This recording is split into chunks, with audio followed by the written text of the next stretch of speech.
Alors, je veux juste, avant d'aller dans le Heini, ça va ouvrir pour le Heini. Je voulais justement remercier ceux qui ont écrit des commentaires, puis entre autres, oui, c'est normal qu'on se sent, peut-être qu'on se sentait pas bien avant, ou on était perturbé, ou on était stressé, ou autre.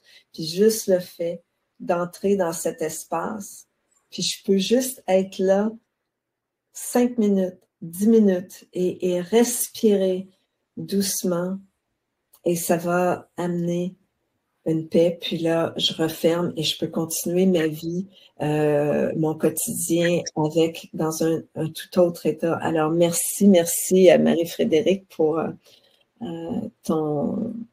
ton message et Liliane qui a entendu des voix pendant la méditation. Alors, c'est super. Merci pour vos beaux partages.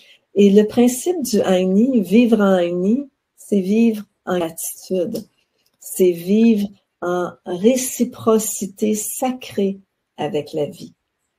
C'est de dire un grand oui à la vie.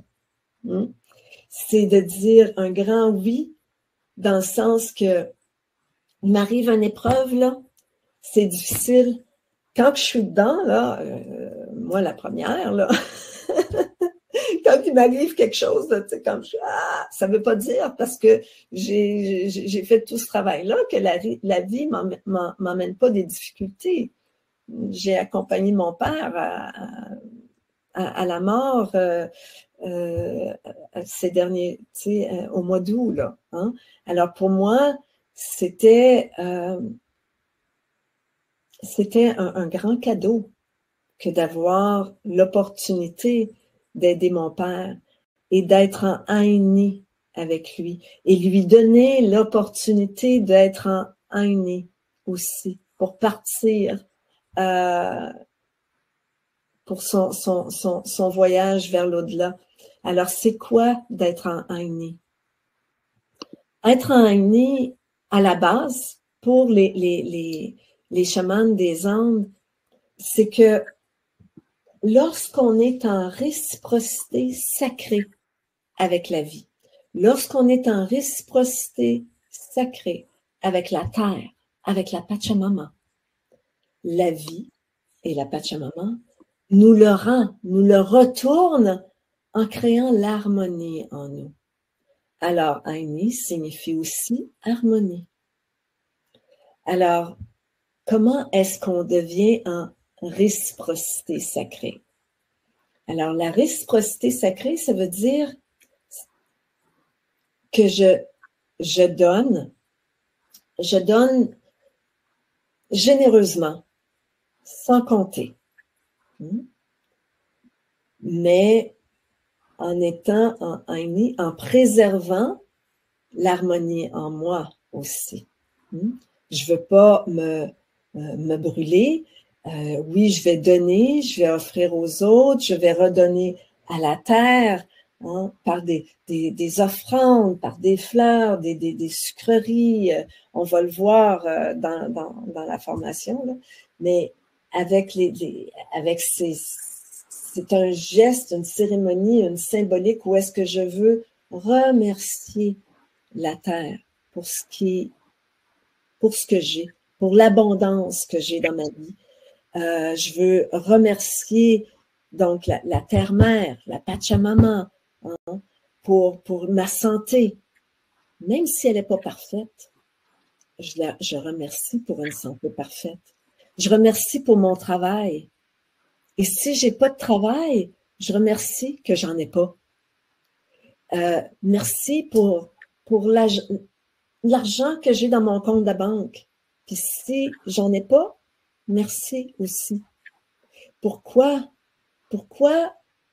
cet état de réciprocité donc envers la terre? Et c'est parce que si je suis dans cet état de gratitude et si je redonne généreusement à la terre, à mon couple, à mon conjoint, c'est comme une prière en même temps pour récolter ce que je désire au plus profond de moi. Ça me permet, lorsque je suis en Aini, ça me permet d'être en équilibre, en relation juste. Peut-être que je vais donner ici, mais que je vais recevoir par là. Hein? C'est pour ça que le principe du Aini nous invite à donner dans la mesure de notre, pour pas perdre l'harmonie intérieure non plus. Hein? Donc, je veux donner avec gratitude, je veux donner dans la joie, je veux donner dans l'amour. Je veux pas donner parce que je suis obligée.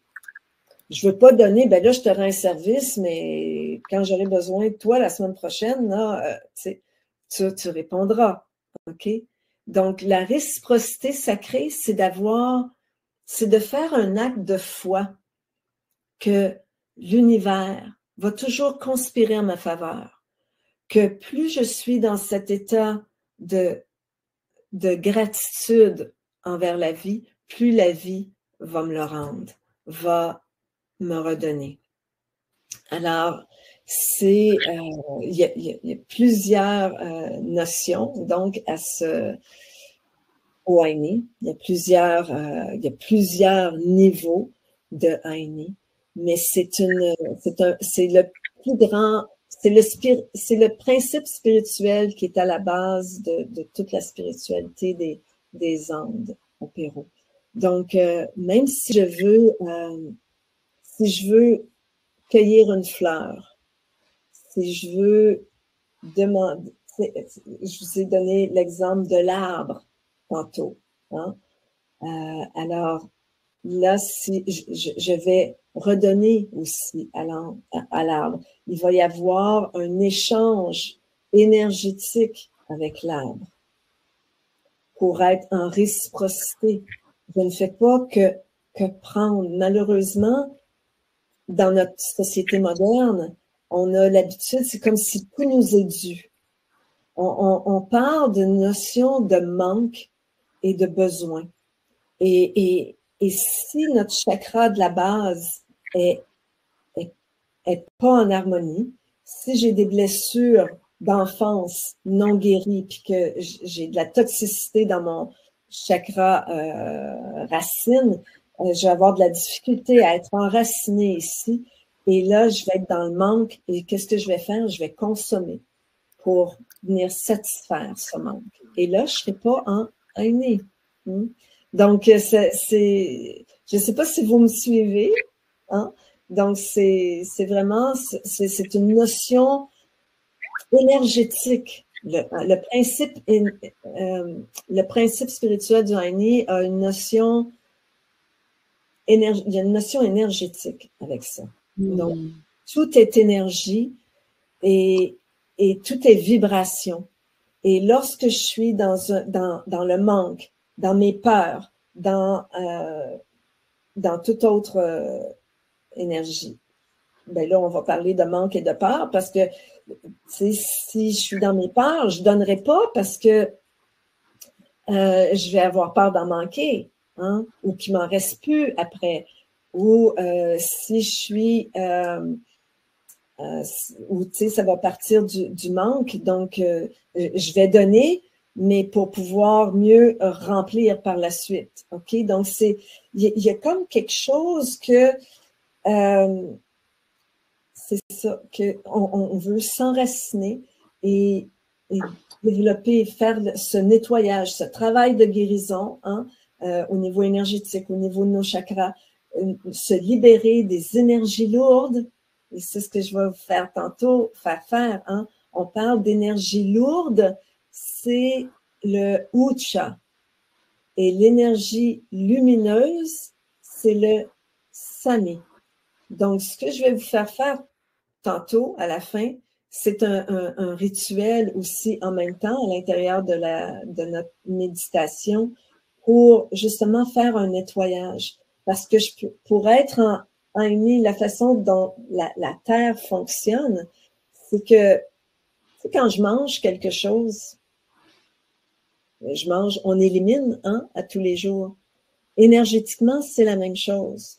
Notre système de chakras est fait en sorte que je vais éliminer